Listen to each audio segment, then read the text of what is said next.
হযরত উসমানের জন্য কবরের পাশে গিয়ে এমন ভাবে চোখের পানি ছেড়ে কাঁদতেন, সাথী সঙ্গী রেখে বলতেন, ও ভাই উসমান, আল্লাহর নবী তো আপনাকে জান্নাতের সার্টিফিকেট দিয়ে গেছে। কবরের পাশে এসে এমন করে কেন কাঁদেন? হযরত উসমানের জন্য যখন বলতেন, নবী তো আমাকে জান্নাতের কথা বলে গিয়েছেন, ঠিক আছে, কিন্তু এই কবরে তো আমাকে একা একা থাকতে হবে, জানি না কবর আমার সাথে কেমন ব্যবহার করবে।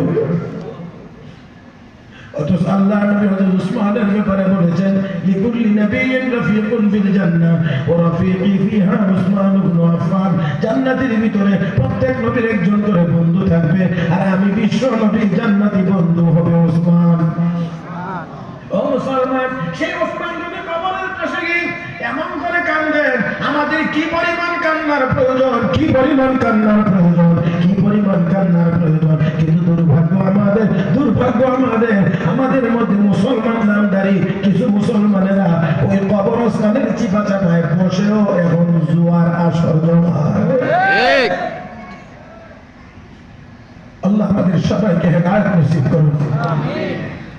হযরত ওমর অন্যান্য প্রাণীদেরকে দেখে দেখে বলতেন, আরে আমি যদি মানুষটা হয়ে এমন হইতাম তাহলে আমার তো আল্লাহর আদালতে দাঁড়াইতে হতো না, জীবনের হিসাব দেওয়া লাগতো। ও ভাইরা, সেই সময়টা কি আমার আপনার সামনে নাই? না আছে? যুবক ভাইরা, প্রশ্ন হবে কয়টা? আমার আঙ্গুলের দিকে তাকান, প্রশ্ন হবে কয়টা? পাঁচটা। জবাব দিতেই হবে। কি কি? একেবারে আঙ্গুলে গুনে গুনে নিয়ে যান, বেশি আর কথা বলবো না, শুধুমাত্র গুনে গুনে নিয়ে যান। 1 নাম্বার, আমরিহি ফিমা আফনা।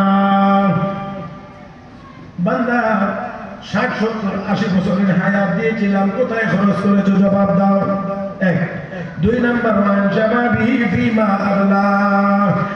এই হায়াতের ভিতরে যৌবন কাল বলে একটা সময় দিয়েছিলাম, দামি সময়, কোথায় খরচ করেছো? জবাব দাও।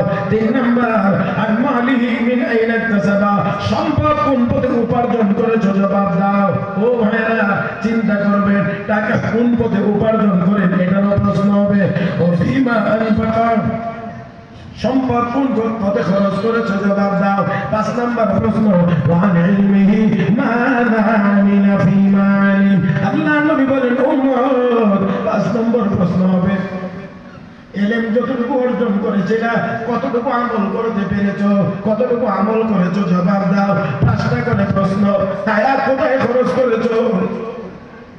একটু সময়ের জন্য চিন্তা করে দেখেন, আমার আপনার হায়াত কোথায় খরচ হয়?